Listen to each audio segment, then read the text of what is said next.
चुनाव 2024 को लेकर भाजपा अभी से ही अपनी जमीन तलाशने में जुट गई है। हरियाणा की 10 लोकसभा सीटों को लेकर भाजपा ने 8 बड़ी रैलियां आज से पहले कर चुकी थी। आज 9वीं रैली यमुनानगर की नई अनाज मंडी में थी। गौरवशाली भारत रैली, जिसको संबोधित करने के लिए देश के रक्षा मंत्री राजनाथ सिंह पहुंच रहे थे। इस गौरवशाली भारत रैली को लेकर पहले से ही भाजपा में पूरा उत्साह देखने को मिल रहा था।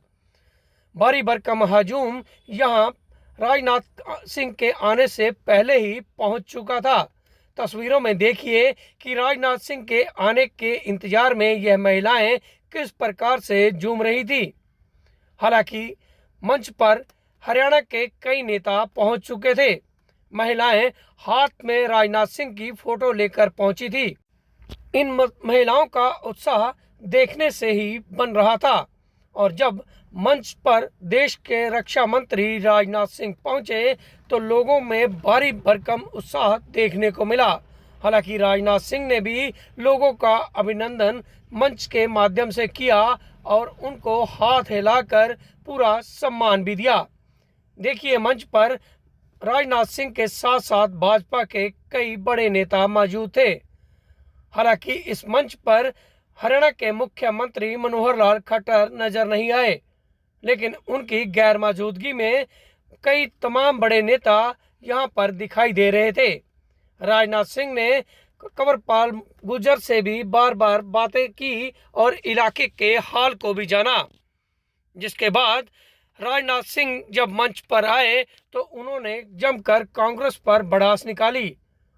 हालांकि राजनाथ सिंह का पहले अभिनंदन भी हुआ, साथ ही राजनाथ सिंह ने मोदी सरकार के 9 सालों का पूरा बखान भी किया।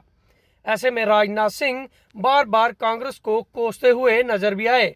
उन्होंने कहा कि भ्रष्टाचार लंबे समय से था।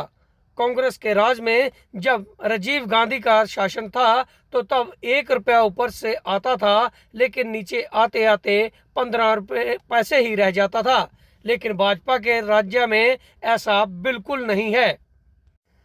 राजनाथ सिंह ने मंच के माध्यम से क्या क्या कहा, आप खुद ही सुन लीजिए। वो 3 काम बताएंगे, कौन-कौन से 3 काम इस पूरी लोकसभा में कोई 3 काम बताए। बार बार किसान की बात करते, भाइयों किसान के लिए जितना इस सरकार ने किया आज तक किसी सरकार ने नहीं किया। हमारे पूर्व कृषि मंत्री ने बैठे, वैसे तो सक्सेस कर रहे आपने, पर भाइयों आज पूरे 10 साल में 1,339 करोड़ रुपए का मौदा दिया कांग्रेस ने। 2014 के पहले 10 वर्षों तक, उसके पहले भी रही है, आजादी हासिल होने के बाद भी। पहला आरोप जीप घोटाला का लगा था, उसके बाद कई कोयला घोटाला और कई इस प्रकार के घोटाले, कितने घोटालों का मैं नाम लूं, कई घोटालों का आरोप इस सरकार के ऊपर लगा था। इतना ही नहीं, उन घोटाले के आरोपों के कारण उन्हें जेल की हवा खानी पड़ी थी, मंत्रियों को जेल की हवा खानी पड़ी थी, फिर भी सरकारें चलती रही बहनों भाइयों। लेकिन आज 9 वर्ष गुजर जाने के बाद मैं दावे के साथ कह सकता हूं, एक व्यक्ति भी उंगली उठाकर नहीं कह सकता कि हमारे मोदी जी की सरकार के दामन पर कोई भ्रष्टाचार की दाग लगी हुई हो बहनों भाइयों। और एक व्यक्ति भी यदि भ्रष्टाचार के आरोप में पाया गया तो उसका स्थान सरकार में नहीं होगा, बल्कि वह सरकार के बाहर होगा। यह संकल्प है हमारी पार्टी का। लेकिन हो क्या रहा है?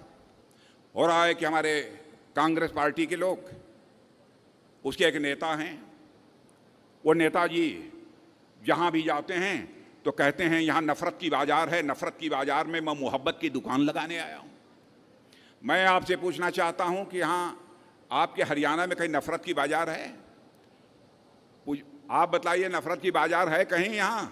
मोहब्बत यदि किसी के दिल में है तो केवल उन्हीं के दिल में है, और हिंदुस्तान में और किसी के दिल में नहीं है। कहां नफरत है? खाद पर भी मैं दावे के साथ कह सकता हूं, कल भी हमारी कैबिनेट ने फैसला किया, जितनी सब्सिडी हम लोग आज दे रहे हैं